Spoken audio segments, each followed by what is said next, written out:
The Attorney General of the United States said, "The existence of discrimination against minority groups in the United States has an adverse effect upon our relations with other countries.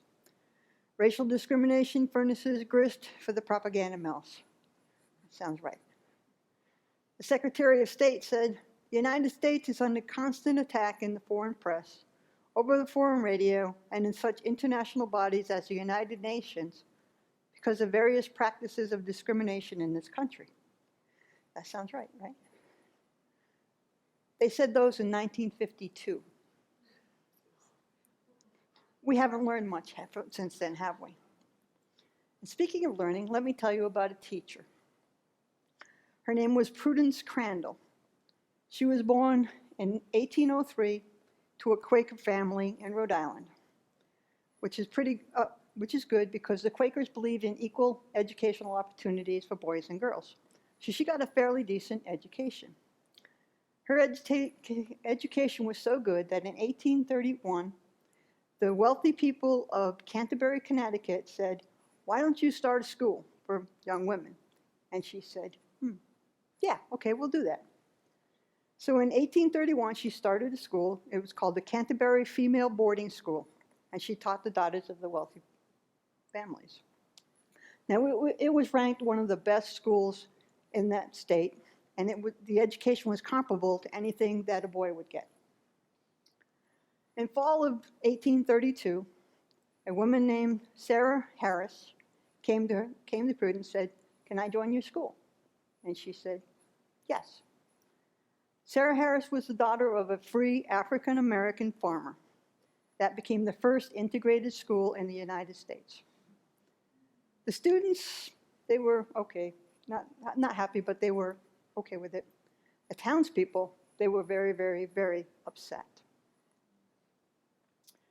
They said, "No, you can't do this." She said, "Yes, I can." Yeah. She said, "No, you can't." "Yes, I can."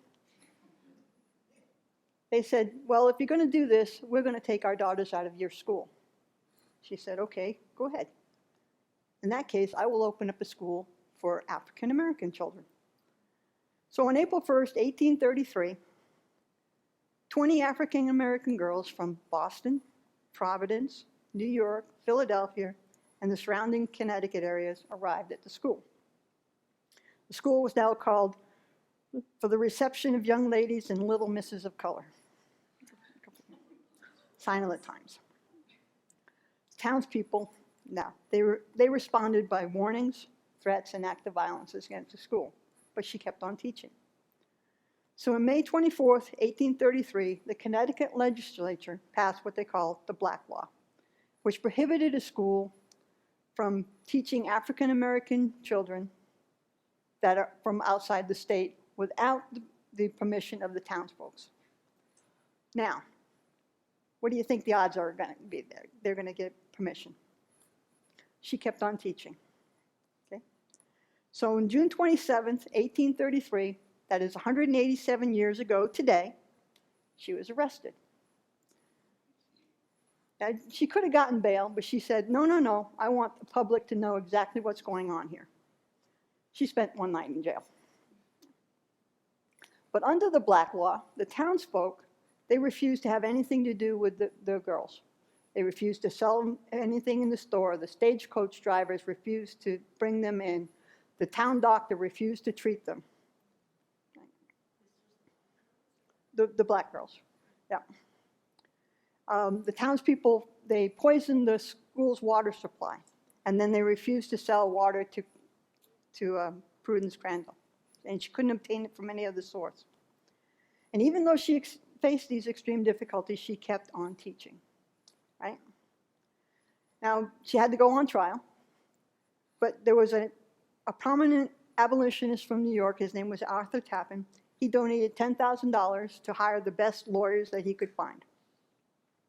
The first trial was in the Windham County Court, and that was in August of 1833. And they challenged the constitutionality of the Connecticut law, prohibiting the education of African Americans from outside the state.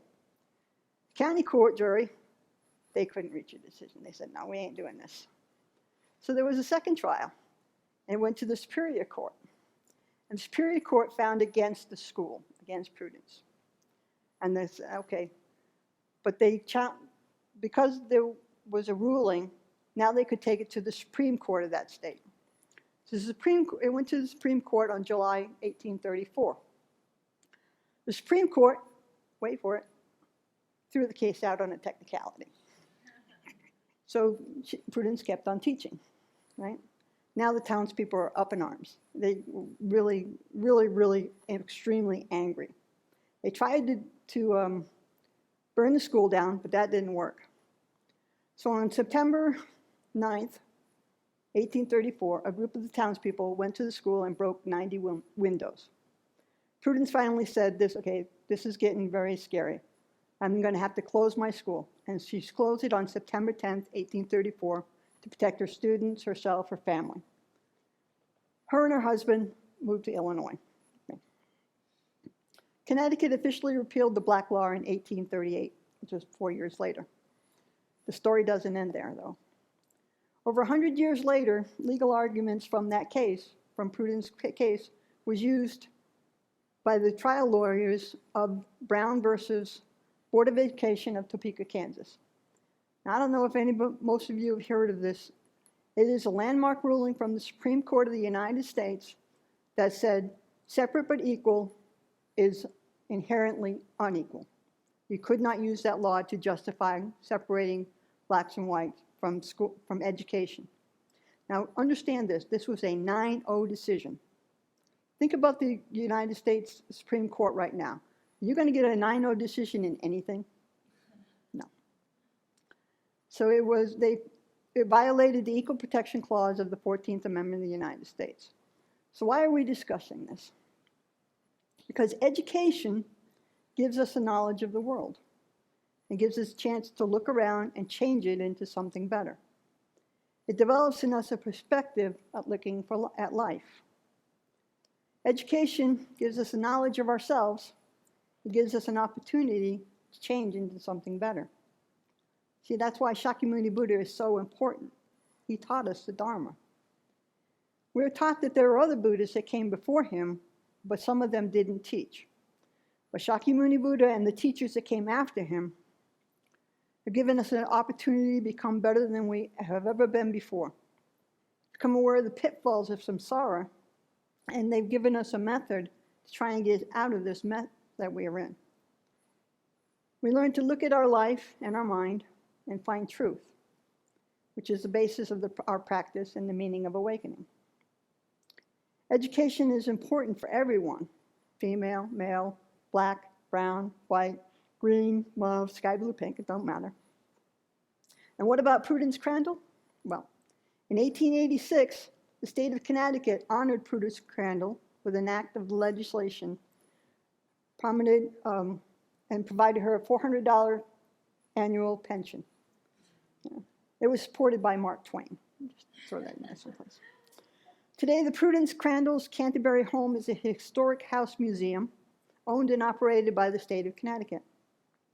In 1995, she was designated Connecticut's official state heroine. And a statue of her and student Sarah Harris is unveiled at the state capitol in 2008. And now I want to leave you with a quote from Prudence Crandall. She said, "My whole life has been one of opposition. I never could find anyone near me to agree with me. Even my husband opposed me more than anyone. He would not let me read the books that he himself read, but I did read them. I read all sides and searched for the truth, whether it was in science, religion, or humanity." Maybe she was Bodhisattva?